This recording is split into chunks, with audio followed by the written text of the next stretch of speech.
you're Khaela from The Blow? Or you are The Blow? How about we'll say I'm from, because I don't have those balls yet to be like the game. Okay. Me, I'm Khaela. The Blow is the other thing. But I heard when Yacht was in town recently, he said that he's not part of The Blow anymore. Yeah, we made 2 records together. So it was an amicable split then? You're just not going to make records together anymore? Yeah, well, I mean, he's got a lot to do with Yacht, and I'm really content to not do anything for a long time. Like, not for a long time, but just to kind of like chill out and like think about stuff. So you're not working on anything right now? Well, I mean, I've only been home from touring. I was in Europe for 2 months, so I've only been home like 2 weeks. Only actually a week from I was in the East Coast, so yeah. I mean, I'm like working on that low basalt level, but not on the like actually singing words and recording them, because you need lots of privacy to do that, and tour doesn't offer it. Sure. Tour is like taking yourself around on a shish kebab and showing yourself in different places. Do you think you'll find other collaborators to work with in the future, or do you think you're going to do some stuff on your own? Or? Well, I think definitely like making the 2 records with Jonna the way that we did it was really exciting and timely, and we were both like, yeah, like pop songs, let's do it just like this, you know, like really electro and really clean, and I think I have to just sit back and think about what I really want to do next, and like who I'd want to work with next to do it the best. I mean, obviously Jonna's kind of like the best person to work with to do that, you know, like his beats are really amazing, and we had a really awesome collaboration with it for a while. I don't really know what I feel like doing next. I mean, it wouldn't be fun to be like 45 years old and making like electronic pop records and jumping around the stage. So, right.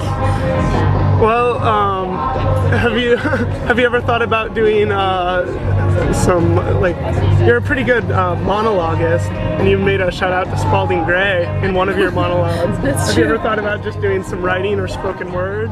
Yeah, I mean, well, the fun thing is like using one venue to play with another kind of art. You know, it's fun to have a pop show or like a show at Sasquatch where you get to have some monologue stuff and not call it like the spoken word stage, because who would go to that? Not me, actually, ever.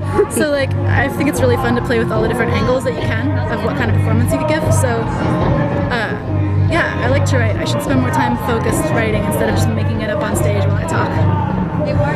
How much of that do you make up? Because I've at least noticed there's a couple topics that you'll come back to. Well, it's like a slow snowball, you know. Maybe like I wasn't telling any of this story last September when I was first touring with it. I was saying something different, and then, you know, you play like 20 shows, and all of a sudden the idea has kind of grown and like gotten a little better every night, you know. And so then once it's solid, you know, I'll tell the same fucking story like 20 nights in a row. That's fine with me. But yeah, but it's nice when the little new angle comes in. Do you have any new stories you're working on? New stories? To incorporate into the set? Anything from tour? Well, I don't... Tell us a story. Tell you a story? Yeah, tell us a story. Oh.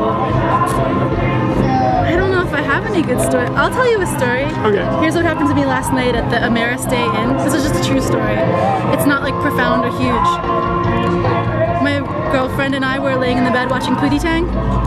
It's a really good movie. Have you ever seen it? Yeah. So many good. times. So good. Really political. Really, yeah, outspoken. And we were on top of the sheets, and then after a while we got under, and she was like, did you spill your water? And I was like, I don't know, maybe. Sorry, let's scoot over. So we like laid on the side of the bed together, and then it was time to go to bed, and we were like, I was like checking it. I was like, you know, I don't really think I spilled any water in the bed. There was just a spot like in the bed, and your face. God, I wish you could get your face.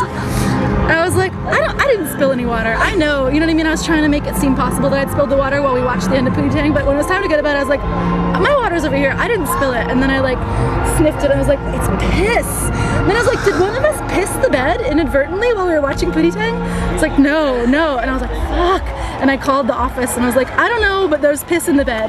And I started to feel kind of guilty, like they weren't gonna believe me, like they were gonna think I pissed the bed, you know, so I could get something free from them. And they're like, oh, we're sorry, we'll comp the room, we'll bring you some fresh mattress pad and sheets. And they brought them up, and we didn't have to pay for the room, and like I pulled off the mattress pad, and there's just huge damp circle of piss. Someone must have pissed it, and then they put the mattress pad down in the sheets, and it just soaked up, so it was only like this big, when before it had been this big underneath on the mattress. And I was just like, the hotel was full because it's Sasquatch, and it's Memorial Day weekend in Moses Lake, which is like, you know, packed out. That's why we were paying $100 fucking for that room.